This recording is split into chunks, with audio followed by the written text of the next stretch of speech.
Great news for AEW ROH, plus a new WWE signing, plus Tony Khan and AEW's reaction to losing to NXT. It's all coming up right here on the Ango Show.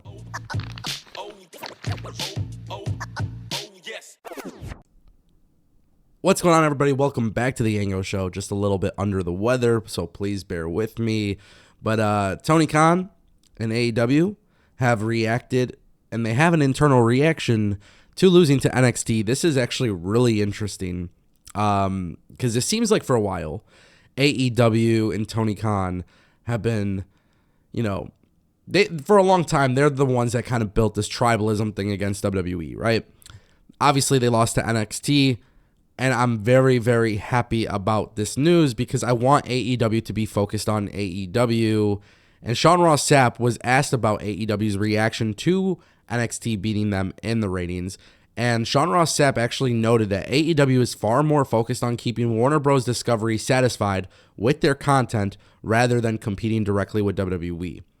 On the other hand, it was noted that WWE tends to care more about their numbers and media comparisons, including fast national ratings. While WWE pays closer attention to metrics and comparisons, AEW's priority now lies in meeting the expectations of their TV partner. This would make a lot of sense considering the fact that AEW just got their new TV deal. Obviously, their new TV deal pays out a lot of money. There's no guarantee that they'll get all of it, but there is that option. And obviously for AEW, satisfying Warner Bros. Discovery should be their number one priority, which is why I'm very big on, hey, AEW, you're not WWE. You're not going to beat WWE. Stop trying to beat WWE. Try to challenge yourselves to be better. I have been saying this for years, and quite frankly, I am super excited about this news because it feels like AEW's internal reaction aligns with something I've been saying they should be doing for years. And quite frankly, when I look at that, I look at AEW maturing as a company. And that is really big. You have to remember in 2019 when AEW was stomping NXT, they were running commercials about this. They were running commercials about beating the WWE. And now obviously NXT and AEW are very, very close, neck and neck with numbers. And everybody's going to talk about the ratings. Everybody's going to talk about the numbers.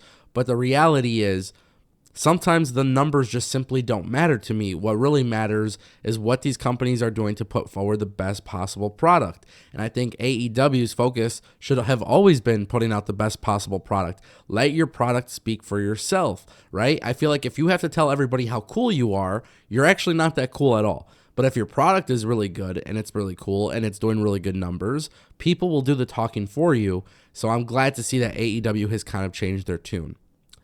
A new WWE ID signing has been revealed. Guys, we talked about it the other day. Zilla Fatu was one of those guys. He was like putting out the tweet, making it look like he was going to be the WWE ID signing. This is where it gets really interesting because at Reality of Wrestling last night, Zilla Fatu was not presented with a WWE ID contract. Instead, it was actually Ice Williams, who has now become the newest WWE ID recruit. Ice Williams has competed Future Stars of Wrestling, West Coast Pro Wrestling. He's wrestled on ROH TV, on Honor Club, and AEW Dark. And obviously, he's wrestled on Reality of Wrestling. So there's a couple reasons why I'm talking about this. Well, one of the things I find most intriguing about the WWE ID program is that initially they said they had schools that they partnered with. Reality of Wrestling is one of them. But it is very clear. We saw Jack Cartwheel. We saw some other names that came from GCW. We've seen people come from other promotions that weren't announced as a WWE ID school. So now we're starting to see WWE ID go after indie wrestlers pretty much all over, which obviously begs the question, are they trying to monopolize indie wrestling? We don't know how this works. It is still too soon. This is a guy that has, just like Jack Cartwheel, both of them have appeared on AEW programming at some point. You have to wonder if this stops AEW from booking people or signing people. And really the only way to know how this works is whether or not Tony Khan goes out there and signs some of these people or tries to sign some of these people. What is WWE's process if that were to happen? We still don't know. So WWE ID, like Ice Williams is a great talent, right? And if you've seen him before, you know that there's a lot of characteristics that he has that could work out in his favor in terms of having a future in WWE. But what if WWE is just doing this and then simply not giving them a opportunity to come to NXT or whatever it may be? That's where things get really interesting here.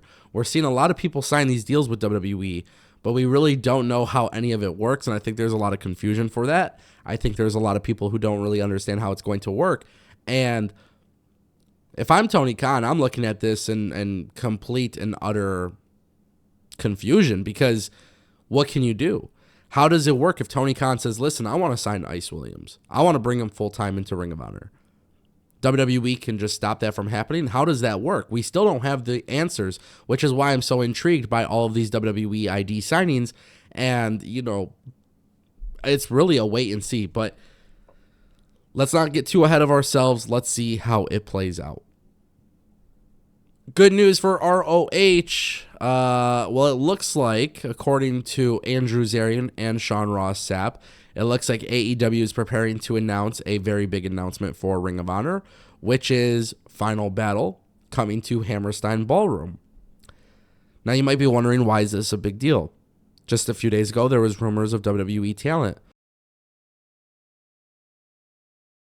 There was rumors of WWE talent coming in and saying that they want to bring NXT to Hammerstein Ballroom. So now it looks like Ring of Honor and AEW are preparing to do Final Battle there. We don't have a date for this. We don't know when it's going to happen. We don't really know anything in regards to this, but we know that that is the word that's going around backstage, is that this will be where they do it. Hammerstein Ballroom is one of my favorite venues in professional wrestling. If you look at it from the perspective of Ring of Honor back in the day, if you look at it from the perspective of WWE, running it before as well, with ECW, One Night Stand, Hammerstein Ballroom is one of those events. It's just an iconic venue. And this is, Ring of Honor is gearing up for a new TV deal. There's rumors that Ring of Honor will be on True TV. There's rumors that at Final Battle, this is when their TV deal would be revealed. There's so much rumors here regarding the future of Ring of Honor.